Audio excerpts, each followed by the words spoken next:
आपको सीधा ले चलते हैं कोयम्बटूर, जहां डॉक्टर मोहन यादव जनता को संबोधित कर रहे हैं। इस नीति के अंतर्गत गारमेंट्स इकाइयों को उनके द्वारा स्थायी पूंजी निवेश के 200% तक वित्तीय सहायता का प्रावधान है।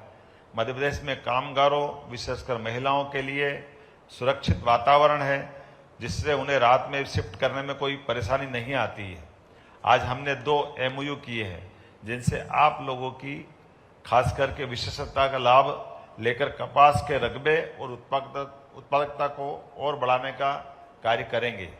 राज्य में टेक्सटाइल सेक्टर के स्किल डेवलपमेंट हेतु विशिष्ट संस्थान हेतु apparel training design centre, national institute of design NID, national institute of fashion technology, Indian institute of information technology, design and manufacturing इत्यादि मौजूद है।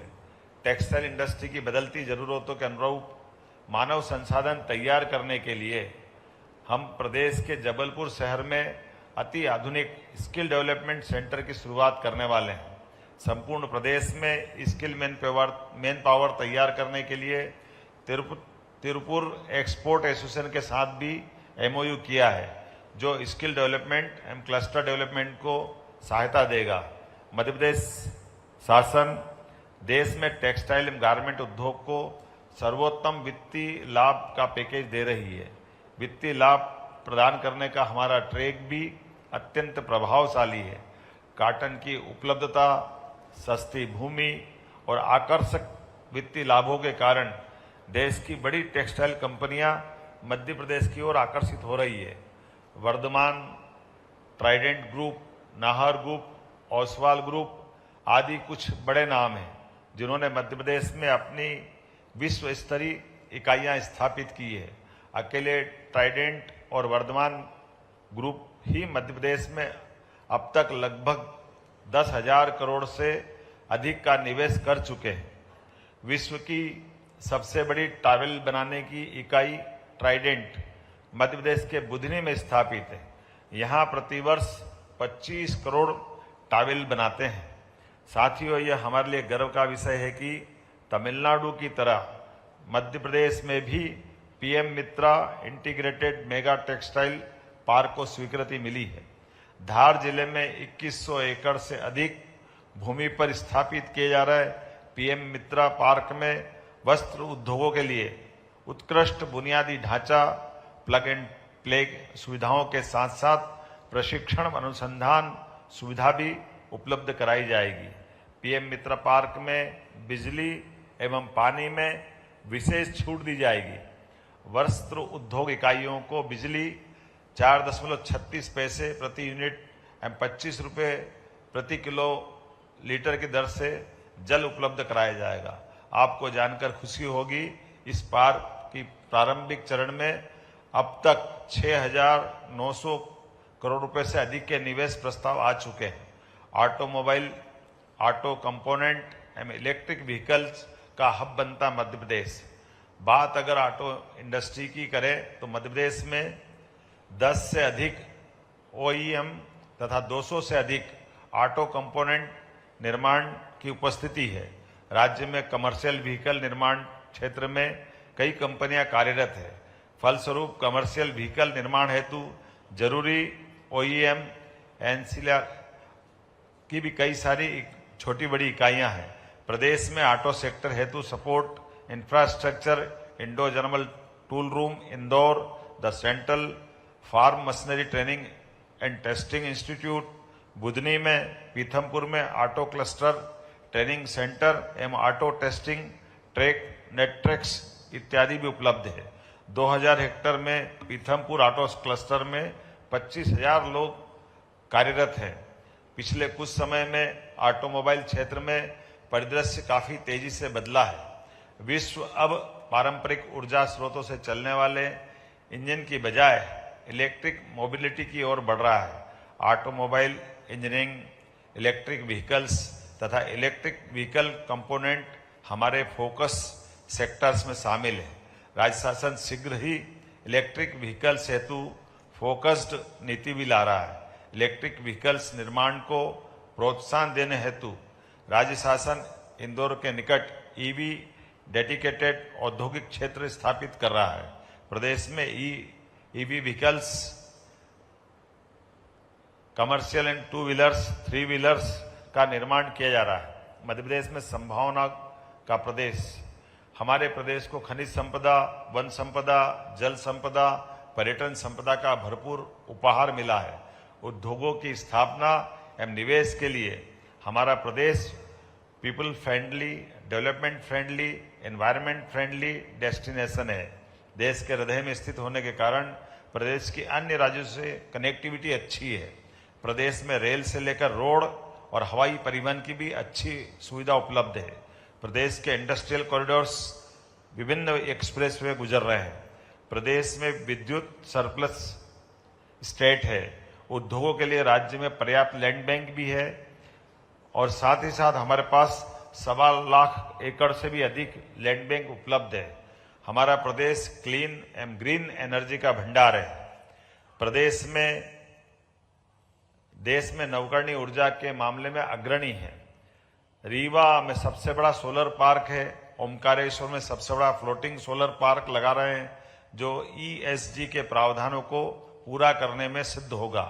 राज्य में 320 से अधिक औद्योगिक क्षेत्र हैं। राज्य में 10 food parks, 5 SEZ, 5 spice parks, 2 multi product SEZ तथा 2 लॉजिस्टिक पार्क्स हैं। हम नए औद्योगिक पार्कों एवं SEZ की स्थापना कर रहे हैं। प्रदेश को IT हब के रूप में विकसित करने के लिए हमारी सरकार ने नई IT पॉलिसी लागू की है, जिससे IT उद्योगों को मिलने वाली सब्सिडी की प्रक्रिया को फेसलेस कर दिया है। उद्योग धंधे की स्थापना को आसान बनाने के लिए हम start your business in 30 days जैसे कार्यक्रम चला रहे हैं। ईज ऑफ डूइंग बिजनेस के लक्ष्य को साकार करने के लिए राज्य में लागू सिंगल विंडो सिस्टम की गणना देश के श्रेष्ठ नवाचारों में होती है।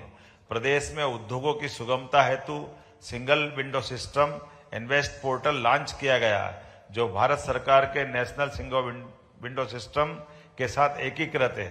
ऑनलाइन पद्धति के माध्यम से वित्तीय प्रतिपूर्ति, इंसेंटिव एप्लीकेशन के संबंध आवेदनों का निराकरण किया जा रहा है। साथियों, हमारा प्रदेश फ्यूचर रेडी प्रदेश है। यहाँ संभावना के साथ सरकार का सहयोग जनता का साथ है। आजादी के अमृतकाल को मध्य प्रदेश का भाग्योदय बनाने के लिए हम प्रदेश के उद्योग धंधों को वैश्विक चेन का हिस्सा बनाने के विजन पर काम कर रहे हैं। रीजनल इंडस्ट्री कॉन्क्लेव से प्रदेश में ला रहे निवेश की क्रांति, प्रदेश में उद्योगों की स्थापना, विकास के लिए हम सतत रूप से प्रयासरत हैं। रीजनल इंडस्ट्री कॉन्क्लेव के जरिए हम प्रदेश के हर क्षेत्र में निवेश प्रोत्साहन की नई पहल प्रारंभ कर रहे हैं। मुझे बताते हुए खुशी हो रही कि उज्जैन में इंडस्ट्री कॉन्क्लेव के सफल आयोजन के बाद जबलपुर में दूसरी रीजनल इंडस्ट्री कॉन्क्लेव का सफल आयोजन हुआ है। उज्जैन में आयोजित इंडस्ट्री कॉन्क्लेव में 12 देश और 650 से अधिक औद्योगिक निवेशकों की भागीदारी हुई है। 2100 से अधिक बिजनेस टू बिजनेस बैठकों में 4000 से अधिक डेलीगेट्स ने भाग लिया है। 1 लाख करोड़ से अधिक के निवेश प्रस्ताव मिले हैं। 283 इकाइयों को 508 हेक्टेयर भूमि के आवंटन पत्र दिए गए हैं। इन इकाइयों द्वारा 12,170 करोड़ से अधिक का निवेश कर 20,000 से अधिक लोगों को रोजगार मिलेगा। उज्जैन के कॉन्क्लेव के दौरान प्रदेश के 10,000 करोड़ से अधिक की लागत की 60 से अधिक औद्योगिक इकाइयों का शुभारंभ हुआ है, जिनमें 17,000 से अधिक रोजगार सृजित होने की संभावना है। जबलपुर में आयोजित रीजनल इंडस्ट्री कॉन्क्लेव में डिफेंस, खनन, खाद्य प्रसंस्करण, डेयरी, वस्त्र एवं परिधान, पर्यटन इत्यादि क्षेत्रों में निवेश की संभावनाओं के सत्र हुए हैं। 265 औद्योगिक इकाइयों को 340 एकड़ भूमि आवंटन हेतु आशय पत्र दिए गए हैं। 17,000 करोड़ से अधिक के निवेश प्रस्ताव प्राप्त हुए हैं, जिसने प्रदेश के 13,000 युवाओं को रोजगार दिलाया है। कॉन्क्लेव के दौरान प्रदेश में एक साथ 67 इकाइयों के लोकार्पण एवं भूमि पूजन किए गए हैं, जिसमें 1,530 करोड़ का निवेश हुआ है। 13 जुलाई 2024 के दिन हमने मुंबई में invest in MP road show का आयोजन किया था, जिसमें लगभग 450 निवेशक शामिल हुए। इस कार्यक्रम के माध्यम से अब तक 75,000 करोड़ से अधिक के निवेश प्रस्ताव हमको मिले हैं। प्रदेश में निवेश प्रोत्साहन को प्राथमिकता देते हुए हमने वर्ष 2025 को उद्योग वर्ष के रूप में मनाने का निर्णय किया है। अंत में साथियों, भोपाल में 7-8 फरवरी 2025 को इन्वेस्टर्स समिट का आयोजन किया जाएगा। मैं आप सबको प्रदेश में चल रही निवेश क्रांति का हिस्सा बनने का निमंत्रण देने आया हूं। मुझे पूर्ण भरोसा है मध्य प्रदेश में उपलब्ध अपार अवसरों का लाभ उठाते हुए आप विकसित भारत के साथ विकसित मध्य प्रदेश के हमारे विजन को साकार करने में महत्वपूर्ण भूमिका निभाएंगे।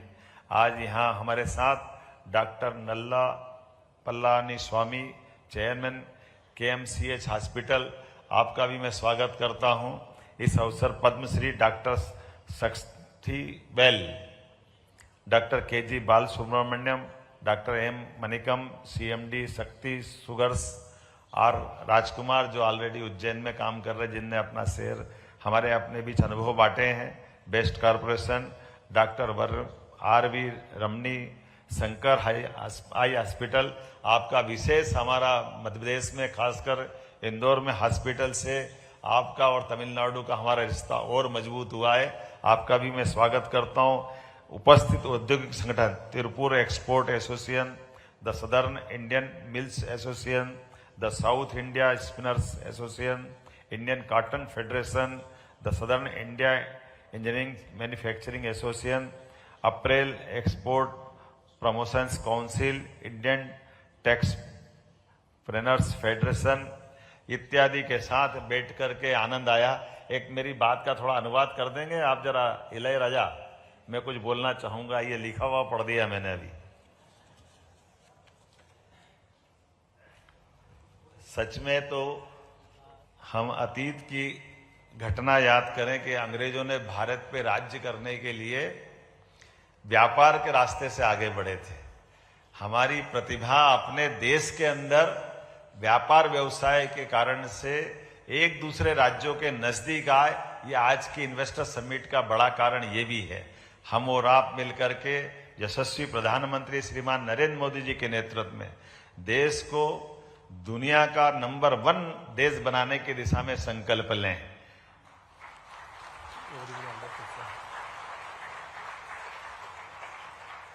மாண்புமிகு முதலமைச்சர் என்ன சொல்றாங்க அப்படின்னா, நம்ம பிரிட்டிஷ் இங்கிலீஷ் பீப்புள் வந்து இங்கே வரும்போது வியாபாரம் மூலமாக தான் வந்து நம்ம நாட்டுக்குள்ளே வந்து வந்தாங்க. அதுக்கப்புறம் வந்து வர்த்தக ரீதியாக வந்து நிறையா உறவுகள் வந்து வளர ஆரம்பிச்சிருச்சு. நம்ம மத்திய பிரதேசுக்கு தமிழ்நாட்டுக்கும் இடையில வந்து வர்த்தக ரீதியான உறவுகள் வந்து கண்டிப்பாக மென்மேலும் மேம்படும். மாண்புமிகு பிரதமர் நரேந்திர மோடி அவர்களுடைய தலைமையில் மத்திய பிரதேசம் தமிழ்நாட்டுக்கான வர்த்தக ரீதியான உறவுகளை வந்து நம்ம நம்பர் 1ல வந்து கொண்டு வருவோம். वैसे तो मैं कल से आकर के अत्यंत आनंद में डूबा, मुझे बड़ा मजा आया आप सबसे मिलकर के। और ये कोयम्बटूर को हमने अपने आप में अपने बलबूते पर जैसे खड़ा किया, त्रिपुर हो, कोयम्बटूर हो, अब आपको मध्य प्रदेश बुला रहा है। आपका सबका स्वागत है। நேற்றுலேருந்தே மாண்புமிகு முதலமைச்சர் வந்ததுலேருந்து ரொம்ப ஹாப்பியாக ஃபீல் பண்ணுறாங்க. இங்கே இந்த கோயம்புத்தூர் தமிழ்நாடு அனைத்துமே வந்து உங்களுடைய அர்ப்பணிப்பு, உங்களுடைய டெடிகேஷனில் தான் வந்து நீங்கள் வந்து இதை உருவாக்கியிருக்கிறீங்க. இதே மாதிரி மத்திய பிரதேஷ் இப்போ வந்து மத்திய பிரதேசுக்கான டைம். நீங்கள் மத்திய பிரதேஷ் வாங்க, நம்ம எல்லாரும் சேர்ந்து மத்திய பிரதேச வந்து ஒரு முன்னேறிய மாநிலமாக வந்து உருவாக்குவோம். समय की कमी के कारण से अभी हमने एजुकेशन, हेल्थ ऐसे कई सेक्टर में विस्तार से बात नहीं की, उसमें भी बहुत बड़ी संभावना है। டைம் ரொம்ப குறைவாக இருக்கிறதுனால நம்ம வந்து கல்வி, மருத்துவம் இந்த மாதிரியான செக்டர்ஸை பற்றி நம்ம வந்து இன்னும் பேசல. பட் அதுலேயும் வந்து நிறைய வாய்ப்புகள் வந்து மத்திய பிரதேசில் வந்து இன்வெஸ்ட் பண்ணுறதுக்காக இருக்கு. वो सीप का मोती वहां भी इंतजार कर रहा है। सीप में मोती बनने के लिए वहां भी उस सेक्टर में भी इंतजार है। हाँ, एक जो उनने सुना है ना डॉक्टर शंकर, बारिश की बूंद गिरती है सीप में। अभी शंकरा आई हॉस्पिटल का है ना सार இப்ப சொல்லிட்டு இருந்தாங்க இல்லைங்களா, மலைத்துளி வந்து முத்து வந்து உருவாகும் அப்படின்னு சொல்லிட்டு, அந்த முத்து உருவாகிறதுக்காக நாங்க வந்து வெயிட் பண்ணிட்டு இருக்கோம் அப்படின்னு சிஎம் சார் சொல்றாரு. इसीलिए आज के दिन को अमिट बनाने के लिए, मध्य प्रदेश और तमिलनाडु का रिश्ता मजबूत करने के लिए हमने यहाँ से प्रेम बांटने के लिए आए हैं, व्यापार व्यवसाय को बढ़ाने के लिए आए हैं। यहाँ से व्यापार छीनने नहीं आए हैं, आपको नए अवसर देने आए हैं, जिसके कारण से हम और आप मिलकर के एक नई आर्थिक प्रगति की राह पकड़े। மத்திய பிரதேஷ் தமிழ்நாடு ரெண்டோட உறவு வந்து இன்னும் பலப்படணும். அதுக்காக நாங்க வந்து இங்க அன்பை வந்து பகிர்ந்துக்கிறதுக்காக வந்திருக்கோம். இங்க இருந்து வந்து தொழிலை வந்து எடுத்துட்டு போகிறதுக்காக வரல. அங்கிருந்து நம்ம ரெண்டு பேரும் சேர்ந்து மத்திய பிரதேஷ் தமிழ்நாடு ரெண்டு மாநிலத்தையும் வந்து ஒரு பெரிய ஒரு முன்னேறிய மாநிலமா எப்படி உருவாக்கணுமோ அதுக்காக முயற்சிக்காக இங்க வந்திருக்கோம். इसीलिए आज मैं घोषणा करना चाह रहा हूं, यहाँ के उद्यमियों को मध्य प्रदेश में निवेश को सुविधाजनक बनाने के लिए हमने कोयम्बटूर तमिलनाडु में मध्य प्रदेश का एक उद्योग कार्यालय खोलने का निर्णय किया है। மாண்புமிகு முதலமைச்சர் வந்து இப்ப ஒரு திட்டத்தை அறிவிச்சிருக்காங்க. இதுக்கப்புறம் கோயம்புத்தூர்ல மத்திய பிரதேஷ் நம்ம இண்டஸ்ட்ரி டெவலப்மெண்ட் கார்பரேஷனோட ஒரு ஆபீஸ் வந்து கோயம்புத்தூர்ல வந்து எஸ்டாப்ளிஷ் பண்ணுவாங்க. परमानेंटा அந்த एम्प्लॉइज வந்து இங்க ஒர்க் பண்ணுவாங்க. हमारा कोयम्बटूर कार्यालय मध्य प्रदेश और तमिलनाडु में बीच में व्यापार व्यवसाय बढ़ाने का सेतु का काम करेगा। இந்த கோயம்புத்தூர் ஆபீஸ் மத்திய பிரதேஷ் தமிழ்நாடு ரெண்டுக்கும் ஒரு ஒரு பாலமா இருப்பாங்க. வியாபாரமும் வர்த்தகம் ரொம்ப மேம்பட இந்த ஆபீஸ் வந்து கண்டிப்பா எதிர்காலத்துல ஒரு உறுதுணையா இருக்கும் அப்படின்னு நம்புறேன். बहुत बहुत धन्यवाद।